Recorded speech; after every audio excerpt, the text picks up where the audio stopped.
शङ्करं शङ्कराचार्यं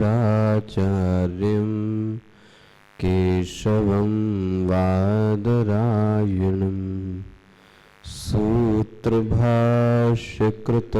वन्दे भगवन्तौ पुनः पुनः भगवन्तौ पुनः पुनः। नमः श्री शंकरानंद गुरुपादाम्बुजन्मने सविलासमहामोह ग्राहग्रासैककर्मणे तत्पादाम्बुजरूहद्वन्द्व सेवा निर्मलचेतसां सुखबोधाय तत्त्वस्य विवेकोऽयं विधीयते। शब्दस्पर्शादयो वेद्या वैचित्र्या जागरे पृथक् ततो विभक्तास्ततसंवित एकरूप्यान्न भिद्यते। तथा स्वप्नेऽत्र वेद्यं तु न स्थिरं जागरे स्थिरं ततभेदोस्तयोः संवित एकरूपान्न भिद्यते। सुप्तोत्थितस्य सुषुप्त तमो बोधो भवेत् स्मृतिः स चावबुद्धविषयाव बुद्धं तत्तदा तमः सबोधो विषयाद् भिन्नो न बोधात् स्वप्नबोधवत् एवं स्थानत्रयप्येका संवित्तद्विदनान्तरे माशाब्दयुगकल्पेषु गतागम्येष्वनेकधा नोदेस्ति नास्तमेत्येका संविदेशा स्वयं प्रभा। इसके बाद दोहराइएगा। इयमात्मा परानंदः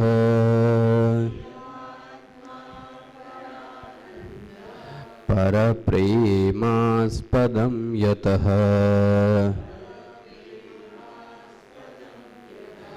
मानभुवं हि भूयासम्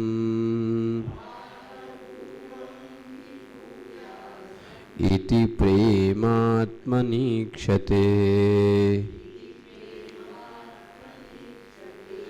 तत्प्रेमात्मार्थमन्यत्र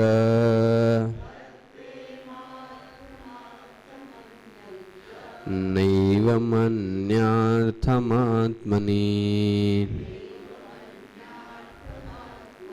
अत तत्परमं येन परमानन्दतात्मनः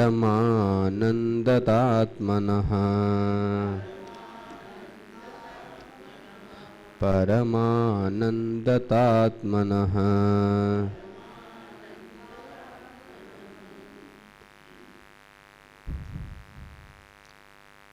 अभी तक जो अनुसंधान आपने किया,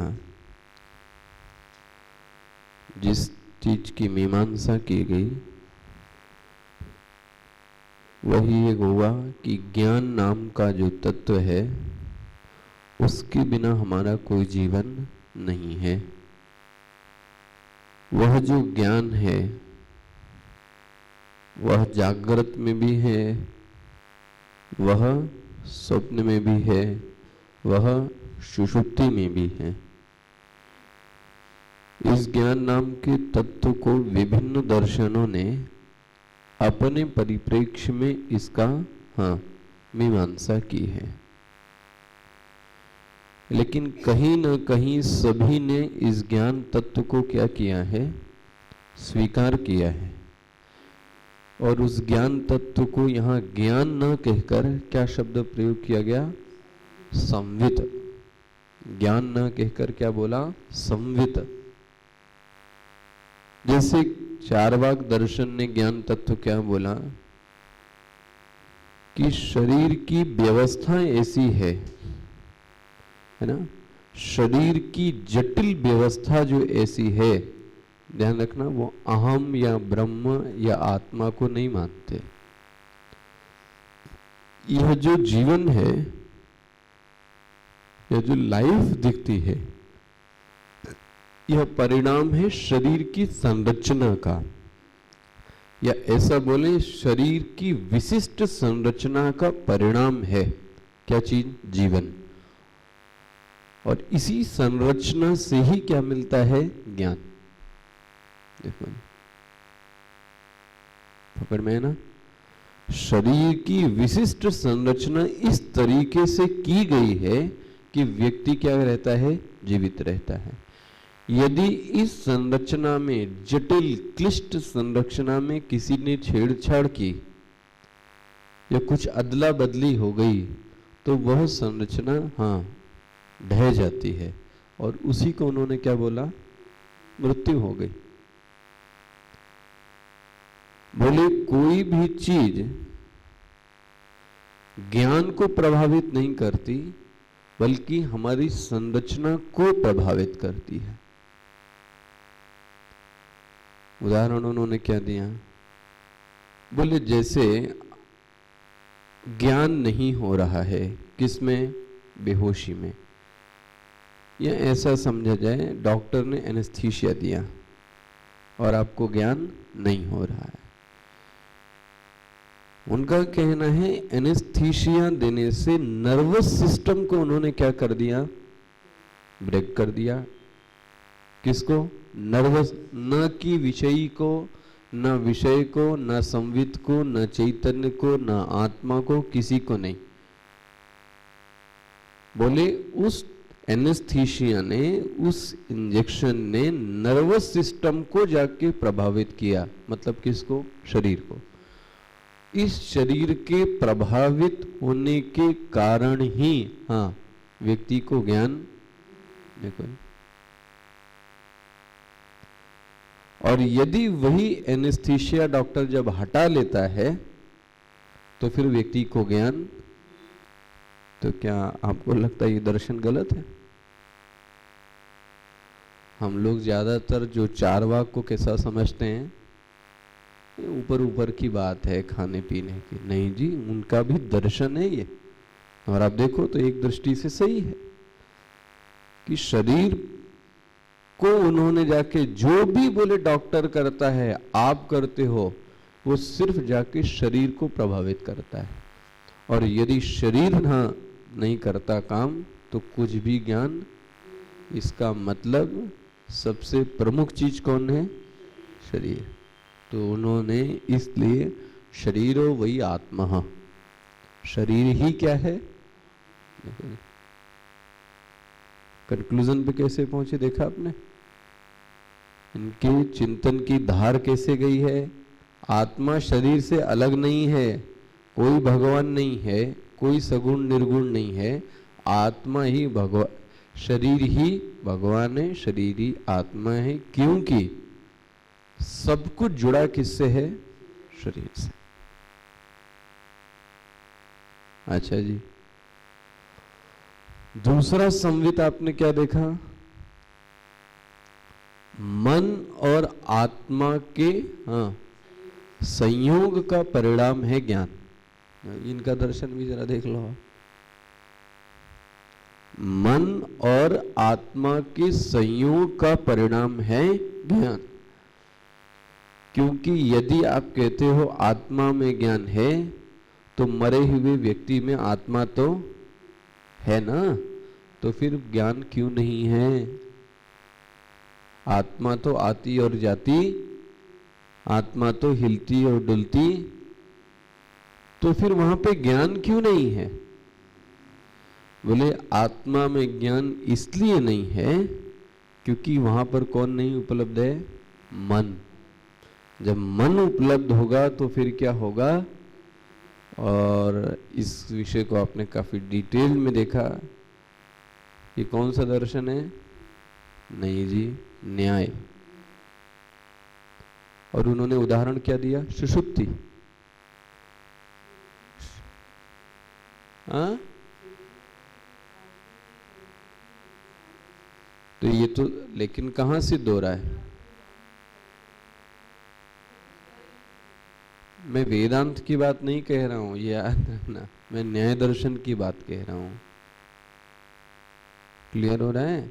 सुषुप्ति में बोले मन नाम की चीज नहीं है, इसलिए वहां पर ज्ञान भी, इसलिए जब जब भी ज्ञान उत्पन्न होता है तो मन की उपस्थिति, जागृत में भी ज्ञान है तो वहां पर,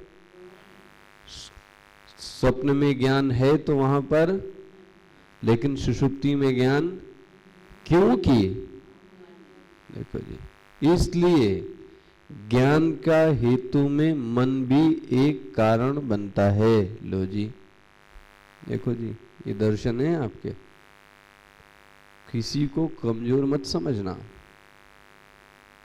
अच्छा जी, नाउ सबसे अच्छा दर्शन बौद्ध।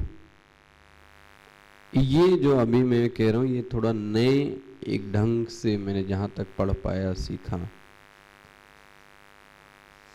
जो बौद्ध दर्शन है वो विश्वास किसमें करता है? वृत्ति धारा।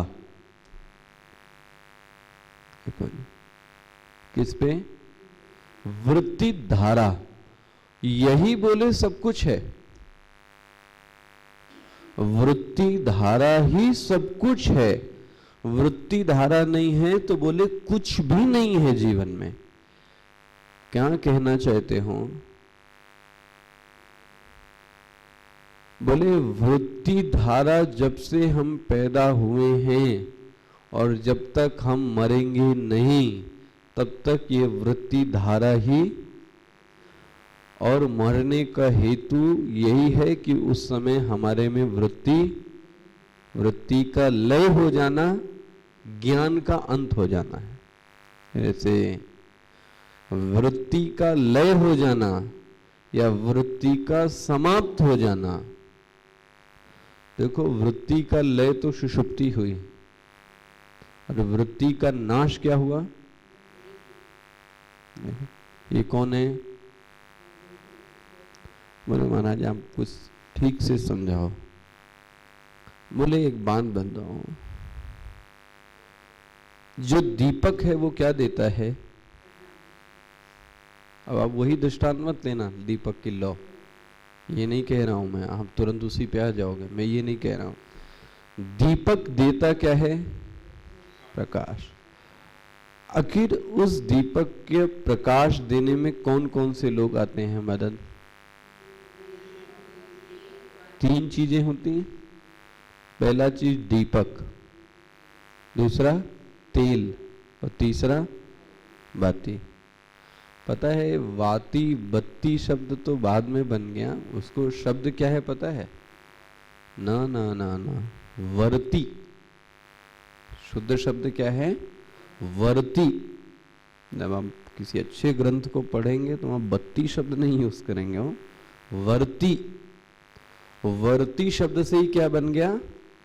बत्ती या बाती, लेकिन शब्द क्या है? वर्ती।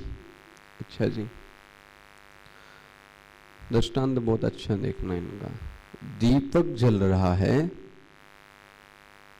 दीपक की लौ इसलिए जल रही है, हाँ, क्योंकि तेल है। तेल किस में रखा हुआ है? दीपक में। ये देखना दृष्टांत, और सहज से प्रकाश दे रहा है। बोले यहां भी यह जो ज्ञान हो रहा है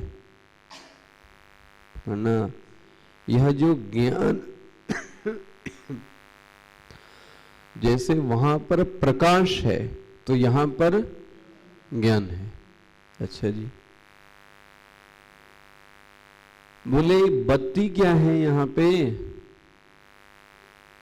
जो बोले बत्ती है वो वृत्ति है। देखो, क्योंकि बत्ती से ही प्रकाश आता है, तो वृत्ति से ही हाँ ज्ञान होता है। Very good. लेकिन बोले यह बत्ती भी प्रकाश कब देगी? जब तेल हो।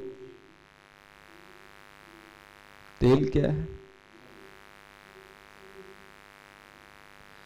तेल है पूर्व जन्मों के अर्जित संस्कार। देखो जी,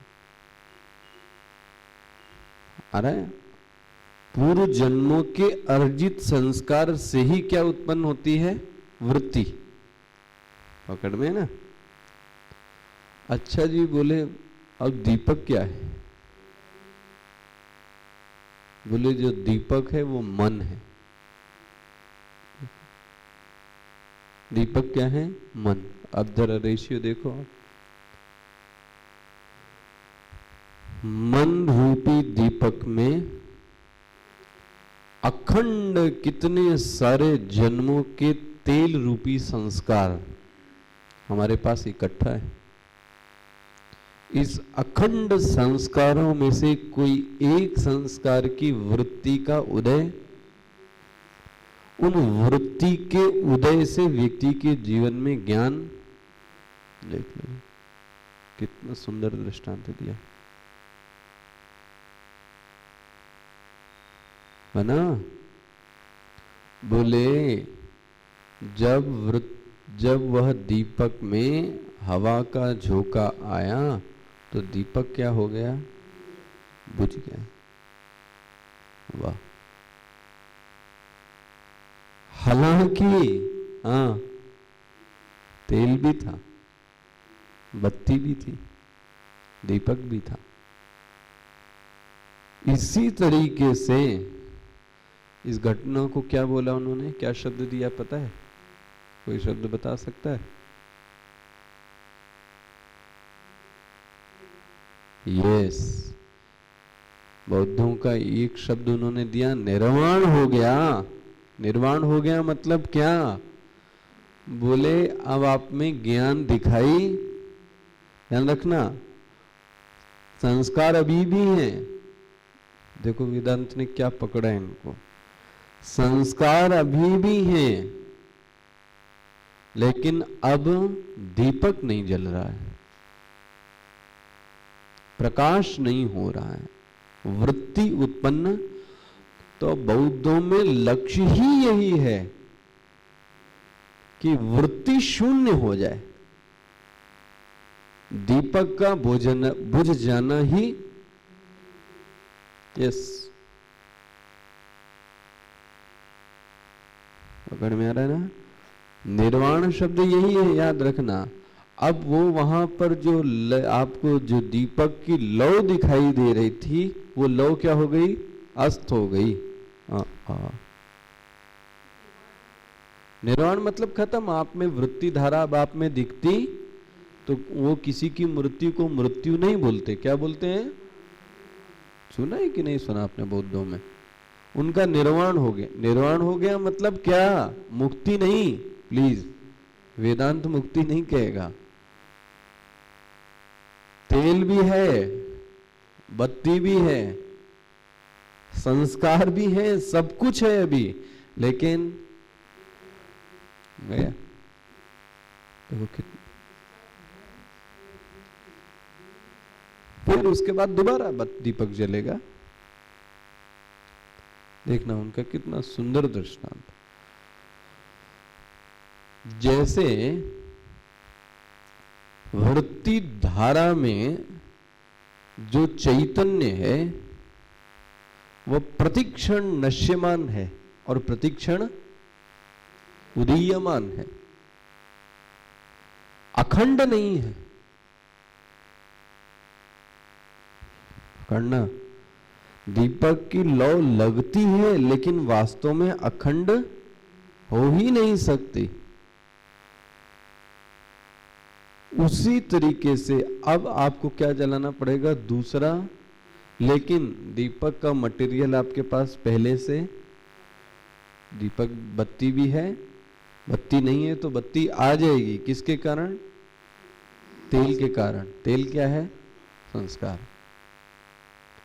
और तेल को उन्होंने ऐसा कहा है कि असीमित है, अनगिनत है।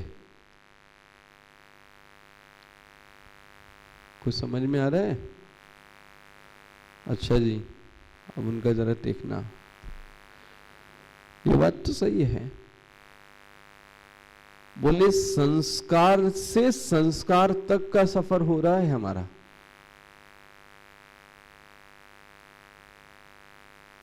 जैसे एक संस्कार के कारण हमारे में वृत्ति का उदय हुआ, लेकिन बोले वृत्ति के उदय का परिणाम क्या हुआ, वृत्ति के उदय का परिणाम क्या हुआ।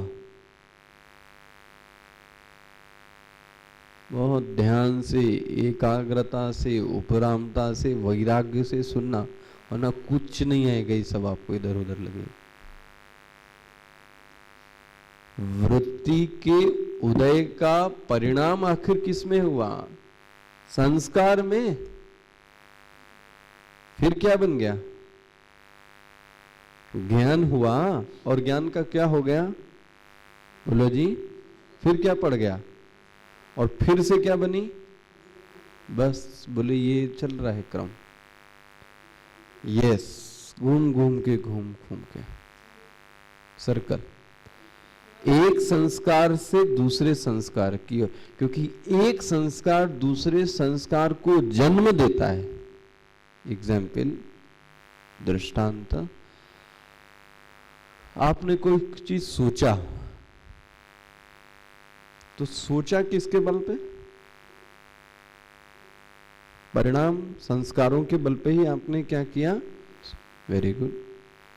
अच्छा, फिर वो खत्म हो गया, और एक महीने बाद आपको याद आता है कि मैंने ये चीज क्या की थी, बोलो जी, मैंने ये चीज सोची थी। ये कैसे पता लगा, यह जो स्मृति आई कि मैंने ये काम किया था, प्रेरकत्व कौन था, संस्कार, वेरी गुड, वो काम करके छोड़ दिया आपने। लेकिन हाँ, आज उस चीज की याद किसके कारण आई, स्मृति किसके कारण उठी, स्मृति उसी चीज की उठ रही जिसके, ब्रह्म की वृत्ति तो नहीं उठ रही। क्यों, क्यों, क्योंकि ब्रह्म के संस्कार, ईश्वर नाम की कोई वृत्ति का उदय तो नहीं है। क्यों, लेकिन धन नाम की वृत्ति का उदय है। क्यों बना, उसी वृत्ति का उदय होगा जिसका बिना संस्कार के वृत्ति का उदय हो नहीं सकता। तो आपको याद आता है, ओ मैंने ये चीज तो सोचा था, तो इसका भी क्या पड़ गया, देखो क्या, बस बोले यही हो रहा है। और जब यह वृत्ति धारा रुक जाती है, उनकी भाषा में, जब यह वृत्ति धारा रुक जाती है, इस वृत्ति धारा रुकने को निर्वाण कह देते हैं। उनका निर्वाण हो गया। ध्यान रखना, निर्वाण हमारा शब्द नहीं है, ये बौद्धों का। ठीक है, शब्द अच्छा है, हाँ, जैन भी सब वहीं के तो हैं, उन्हीं के पार्टीशन ही है ना। निर्वाण शब्द है, बत्ती का बुझ जाना निर्वाण है, वृत्ति धारा का रुक जाना निर्वाण, प्रकाश का न होना निर्वाण। ये मैं क्यों बता रहा हूं आपको, ये मैं बता क्यों रहा था, कहानी क्यों चल रही है, इस संवित के ऊपर मैं बता रहा हूं आपको, थोड़ा सा समराइज कर रहा हूं अभी आप, क्योंकि मैं आगे बढ़ूंगा अब।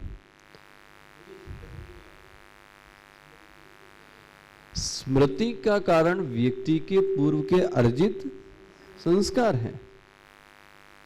आखिर स्मृति आएगी कैसे? जब तक उसके संस्कार न भी देखा हो। मैं कहता हूं कई चीज ऐसी हैं जो हमने नहीं देखी हैं, लेकिन हमें उसकी याद क्यों? क्योंकि संस्कार और कोई जरूरी नहीं है कि संस्कार इसी जन्म के हों। तेल व्यष्टि में है, समष्टि का तो अलग ही जाएगा। उस वासना को बोलते हैं समष्टि वासना, जिसकी आप बात कर रहे हैं। ये कौन सी वासना हुई? व्यष्टि वासना। ये तो हमारे चित्त की बात की जा रही है, खाने के, पीने के, ओढ़ने के, जागने के, खेलने के, सबके संस्कार है। स्मृति कभी परोक्ष की होती है, प्रत्यक्ष की स्मृति नहीं होती। आप मेरी स्मृति, लेकिन घर वालों की स्मृति अभी पकड़ में है। वहां पर आप उनकी स्मृति नहीं करेंगे। किसकी स्मृति करेंगे? मेरी स्मृति करेंगे, है ना। स्मृति सदैव परोक्ष की होती है। मैंने पढ़ाया है ये सब, क्लियर हो गया ये? तो स्मृति जो परिणाम है वो किसका है? संस्कार का। जिसके प्रबल संस्कार हैं वो स्मृति तो आएगी आएगी।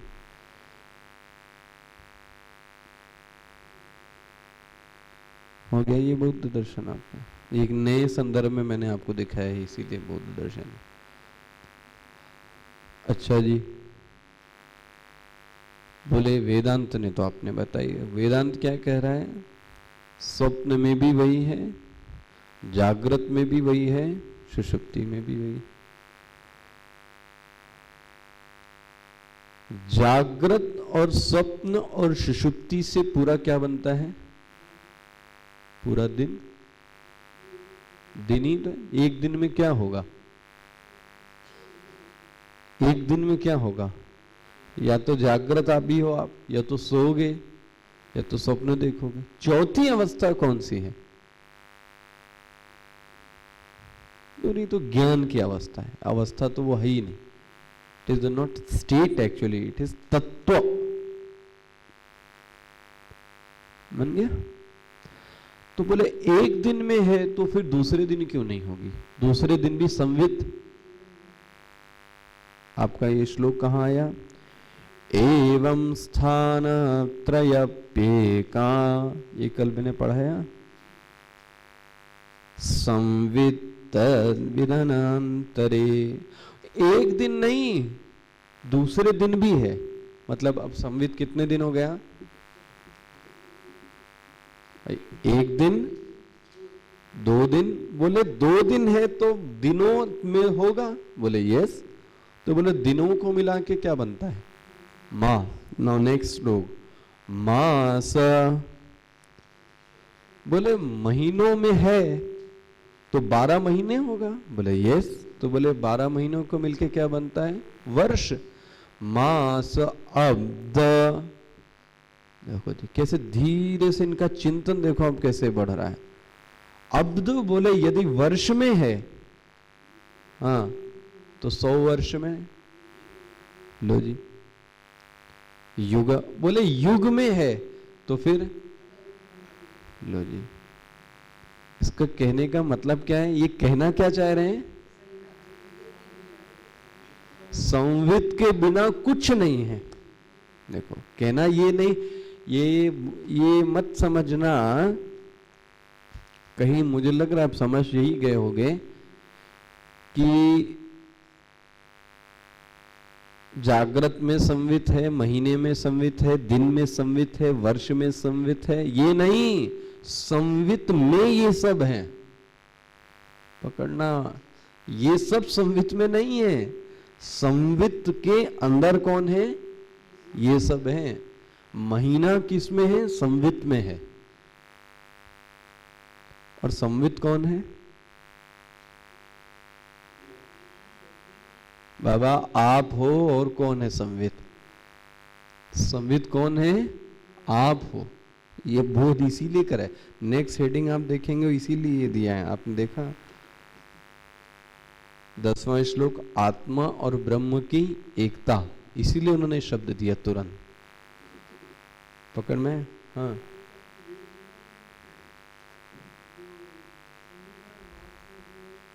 लेकिन जो संवित है, सोचो वो कौन है? वो आप। अगर आप नहीं है तो फिर मास भी, तो किस पे केंद्रित हो गया ये सब? आप पे ही तो है। अगर आप नहीं है तो फिर मास और ये बताओ जागृत अवस्था किसकी है? तो जागृत अवस्था में मैं हूं कि मैं जागृत अवस्था में?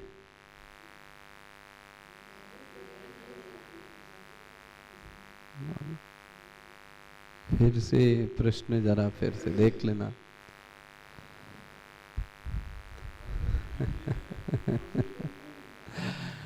जागृत अवस्था में मैं हूं या मैं जागृत अवस्था है?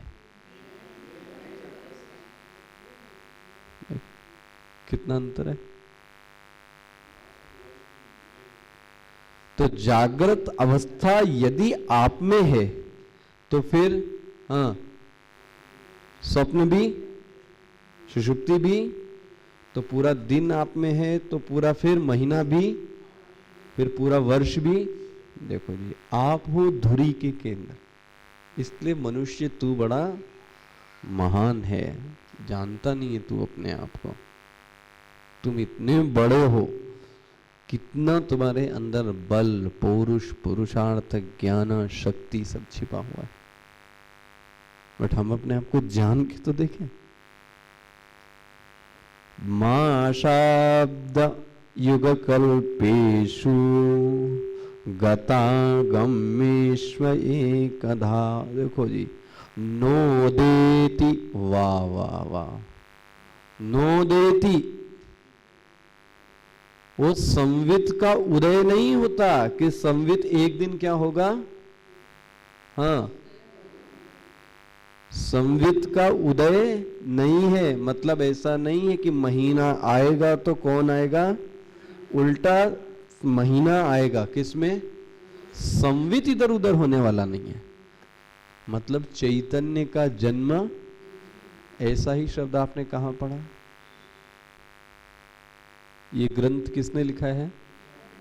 विद्यानंद स्वामी का दूसरा ग्रंथ कौन हो रहा है? आपने जो पढ़ा? नहीं जी, हाँ, दृग दृश्य नोदेस्ति नाट्यमेश रेधा आया है दृग दृश्य विवेक? यहाँ आपके पास है? नहीं, किसी के पास है? वहां पे भी चैतन्य के लिए श्लोक यही आया, न उदेति न अस्ति एका। इस शब्द वहीं का पूरा पूरा लिया। इससे सिद्ध होता है विद्यानंद स्वामी जी ही हैं इसके ना। इसमें पहले संशय हुआ था, इसको शंकराचार्य जी ने लिखा, लेकिन इसके शब्द और उसके शब्द कैसे हैं? एक है।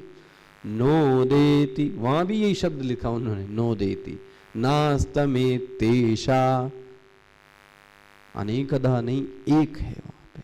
यहां पे भी आया नोदेस्ति नातमे ते का संविदेशा स्वयं प्रभा। देखो एक है संविद। देखो घूम फिर कर जो पहले श्लोक में था, पहले श्लोक में शब्द क्या आया था? संविद न भिन्यते आया आपका। तीसरा श्लोक देखिएगा, तीसरा श्लोक, ततो विभक्तास्तत संवित। इतना विभक्त होते हुए भी संवित एक रूपया न भेद्यते, संवित में कोई भेद, यही प्रतिपादन था। देखो ऐसे पढ़ना और पढ़ाना चाहिए। घूम फिर कर फिर कहां पे आ गए? कहीं भी टॉपिक से हटे नहीं वो। फिर अपने स्वयं 7वें श्लोक में क्या बोला? नोदेस्ति नास्तमेत एका, एक ही है संवित, ना तो इसका उदय है ना तो इसका अस्त है। संविदेशा स्वयं प्रभा, ये स्वयं प्रकाश है। कौन? संवित। क्लियर हो गया? नाउ अब आपने देखा, एक तो इन्होंने ये सिद्ध किया अभी तक कि जो संवित है वो कैसा है? अखंड है। सिद्ध किया ना, जागृत में भी है, स्वप्न में भी है, और तो सब में है, अखंड है, उसके बिना एक क्षण भी नहीं है। किसके बिना? इसका मतलब संवित कैसा हुआ? हाँ? सत, नित्य, अविनाशी। बनाना पकड़ो भाई। जो अखंड है, जो नित्य है, इसका मतलब क्या प्रतिपादन किया? कि जो संवित है वो कैसा है? सत है। अच्छा, ये भी कहा वो संवित जड़ नहीं है, वो संवित कैसा है? क्योंकि वृत्तियों को प्रकाशक, तो प्रकाशक होने के कारण वो कैसा है? चित भी है। दो लक्षण हो गए कि नहीं हो गए? सत और अब तीसरा लक्षण बोलते हैं, कौन सा? आनंद। यमात्मा परानंदः पर प्रेमास्पदं यतः। देखो, मान भुवं हि भूयासं इति प्रेमात्मनीक्ष्यते।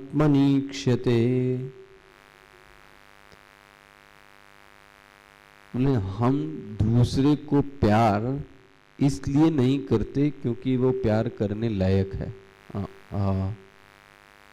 फिर से ये थोड़ा गहरी बात है और निष्ठुर बात है, मैं कहूँगा। जो मनोभाव पे रहने वाले लोग हैं उनको कष्ट होगा इस पे, याद रखना। बट एकदम स्पष्ट बोल दिया, हम प्यार इसलिए नहीं करते क्योंकि वो प्रेम करने लायक है। बोले एकदम नहीं। देखो, क्योंकि वह मेरे अनुकूल है इसलिए मैं उसे, अगर वो प्रेम करने लायक है तो जरा उसके पड़ोसी से पूछो, जरा वो बताएंगे आपको ये प्रेम करने लायक है या नहीं। उसके घर वालों से पूछो, आप उसके रिश्तेदार से पूछो, तो सब क्या कहेंगे? ये प्रेम करने लायक। लेकिन फिर भी हम उसको कहते हैं ये तो बहुत प्रेमी व्यक्ति है, इनको तो प्रेम करना। ये सब उथली बातें हैं, कोई प्रेम करने लायक नहीं है। हाँ, ये जरूर है कि तुमको अच्छा लगता है इसलिए तुम उसको क्या करते हो। देखो कितनी सुंदर बात। कोई प्रेमास्पद नहीं है, ये शब्द बोले निरर्थक बन जाएगा। कोई प्रेमास्पद नहीं है। जब तक तुम उसको अनुकूल प्यार नहीं करते तब तक वो प्रेम के लायक नहीं है। वह खुद स्वयं प्रेम के लायक नहीं है।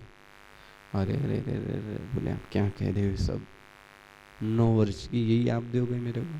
कोई प्रेम करने लायक नहीं है? बोले यस। सबसे ज्यादा प्रेम बोले तुम अपने आप को करते हो। ये झूठी बात है कि तुम किसी और को प्रेम करते हो। आप भी लगा के देख लो जरा, हम अपने को ज्यादा प्रेम करते हैं कि दूसरे को। एक सीमा के बाद व्यक्ति कहता है कि मेरी नींद जरूरी है, मेरा आराम। देखो जी, एक सीमा के बाद व्यक्ति कहता है अब आपको यहां से चले जाना। व्यक्ति बोल देता है, मन से बोल देता है। क्यों? क्योंकि व्यक्ति किसी दूसरे को प्रेम नहीं कर सकता, वो सबसे ज्यादा अपने को करता है ना। इसकी व्याख्या आ गया। ओम पूर्णमद पूर्णमिदं पूर्णात् पूर्णमुदच्यते पूर्णस्य पूर्णमादाय पूर्णमेवावशिष्यते। ओम शांति शांति शांति। हरिः ओम श्री गुरुभ्यो नमः। हरिः ओम।